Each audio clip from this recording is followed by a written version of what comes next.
안녕하세요. 관평 6구역 정유진 집사입니다. 이와 같이 나중된 자로서 먼저 되고 먼저 된 자로서 나중되리라, 이 말씀을 들을 때마다 단순히 시간적인 의미만이 아님을 알면서도 저도 모르게 대덕교회를 다니게 된 시간에 빗대어 찔림을 받을 때가 있습니다. 제가 처음 대덕교회에 출석하게 된 것은 1999년 무렵 지금의 SK뷰 아파트 뒤편 조그마한 대덕교회 시절이었습니다. 남편 신종수 집사와 함께 첫 발걸음을 내디뎠고 도룡동 중앙 9구역에서 오래 살았으며 약사라서 약국을 운영하기도 했습니다. 그런 중에도 하나님의 은혜로 의료선교 사역에 남편과 함께 동참하며 때로는 아이들을 데리고 봉사에 나서던 때가 엊그저께 같습니다. 좀 떨리네요.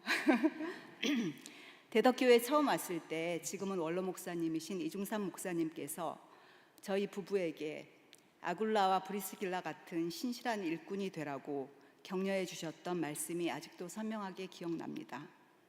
의료봉사와 동시에 남편은 유치부 교사로, 저는 서기와 찬양대원으로 섬기며 2011년에는 아이들 교육 문제로 미국에 3년간 머물게 되었습니다. 기러기 엄마로서 여러 어려움도 있었지만 하나님께서 유학생들과 목회자님들을 섬길 수 있게 저에게 특별한 은혜를 부어주셨던 귀한 시간이었습니다. 이제부터 이 자리에 나온 이유, 간증이라기보다는 지난 다리 수술 기간 동안 저를 위해 간절히 기도해 주신 모든 분들께 감사 인사를 드리고, 무엇보다 그 시간 동안 은혜로 함께해 주신 하나님께 영광을 돌리고자 이 자리에 섰습니다. 얼마 전 제 인생에서 육체적으로 힘들었던 시간이 있었습니다.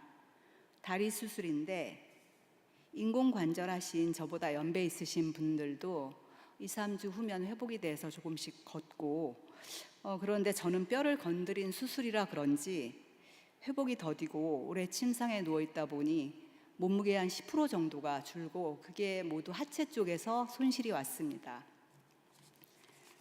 통증은 물론이고 내부 근육까지 손실이 오니 당연했던 생리적 활동과 의식하지 않고 생활했던 부분들의 문제가 동반되었습니다. 제가 미안해하면서 다른 사람의 손길을 의지해야 했고, 수술 3일 후부터는 다른 환자들과 재활을 하기 위해 휠체어를 타고 물리치료실로 이렇게 줄지어 가는데, 환자들을 서로 쳐다보며 전쟁터의 부상병이 이런 모습이겠구나 하는 그런 연민을 느꼈던 것 같습니다. 당시 우크라이나 전쟁이 심했었고 어린 북한 병사들이 파병되었다는 뉴스가 들리던 때라 그보다야는 못하겠지만 묘한 감정의 오버랩도 있었습니다. 사실은 이런 고통의 모습을 호소하려고 나온 건 아니고, 수술 전날까지 공포와 두려움, 그리고 어떻게 그것이 사라지고 평안하게 마음이 바뀌었는지 말씀드리고 싶습니다. 집도하신 원장님께서 워낙 인술이 특출하시고 인품도 훌륭하신 분으로 유명해서 제가 작년 수술하러 상담하러 갔을 때 교회에서 제 여전도회 회장 차례가 되었다고 하는데 그 일을 하고 와서 수술을 하는 게 나을까요? 여쭤봤더니 원장님께서 지금 7월에 하면 3개월 후면 교회 일 뛰어다니면서 합니다. 그래서 제가 마음 편히 입원을 했습니다. 그때 제 아들이 전화로 엄마, 그게 인공관절 수술보다 의사가 수술하기는 쉬운데 통증은 훨씬 심하고 회복이 더뎌요. 그 얘기를 듣자 그때부터 전 입원실에서 뛰쳐나오고 싶은 공포에 완전히 휩싸였습니다. 입원실마다 이렇게 이 수술을 한 사람이 있나 찾아보러 다니고, 또 간호사에게 그 통증이 어느 정도나 되냐고 물어보았습니다. 덜덜 떨었습니다.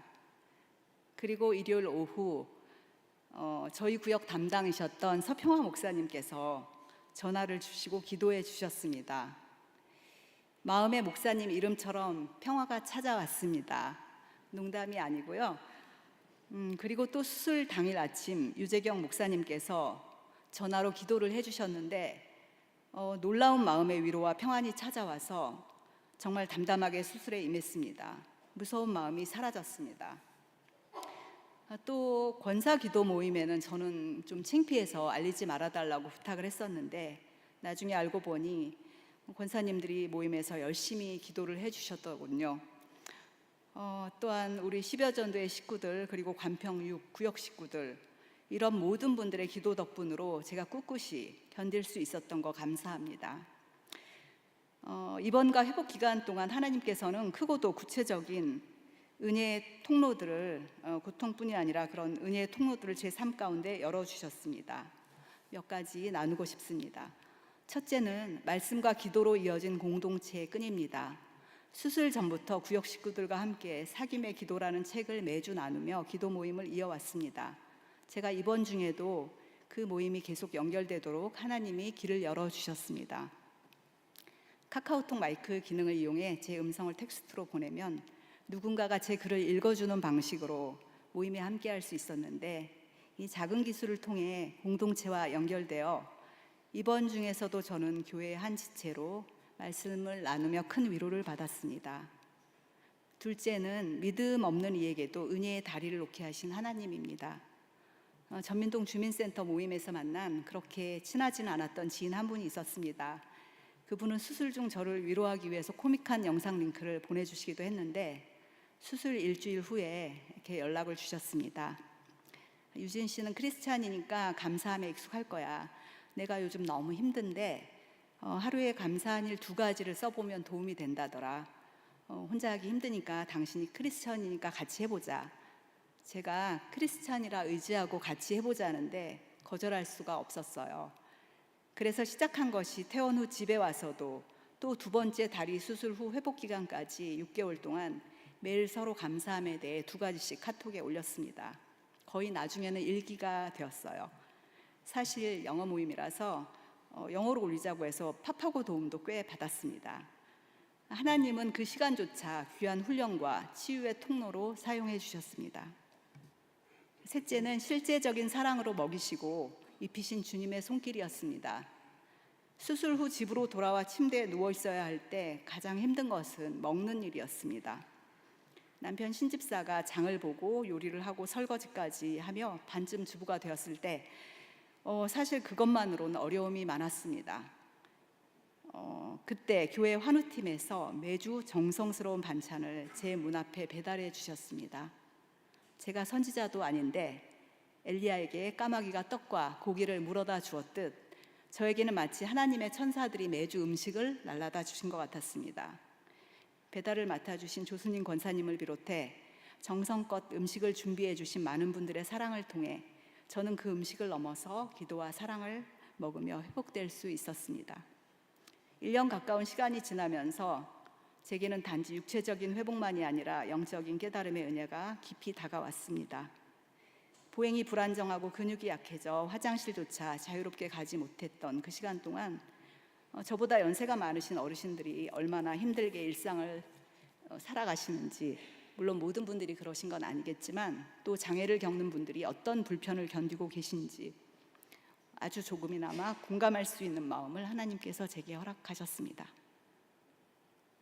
신앙생활에 있어서 하나님과의 수직적인 사랑의 관계, 이웃과의 수평적 관계의 사랑, 이것이 온전한 예수님의 뜻을 이루는 것이라 머리로는 알고 있었지만 그것을 뼛속 깊이 알 수 있는 기회는 정말 없었던 것 같습니다. 하지만 이번 일을 겪으며 이웃의 손길을 받아들이는 법, 사랑을 체험하는 법, 그리고 이웃을 내 몸과 같이 사랑하라 하신 예수님의 말씀의 진짜 무게를 비로소 느끼게 되었습니다. 그 사랑은 밥이 되어주고 손이 되어주고 기도가 되어주는 그리스도의 마음이었습니다. 제가 어려서부터 몸이 조금 약한 편인데 그렇지만 늘 마음속에는 여호수아 갈렙처럼 나이가 들어도 하나님 앞에 씩씩하고 사람 앞에도 향기 나는 그리스도인으로 살고 싶다는 꿈이 있었습니다. 그 꿈을 계속 실천하며 달려가겠습니다. 사실 지금은 못 뜁니다.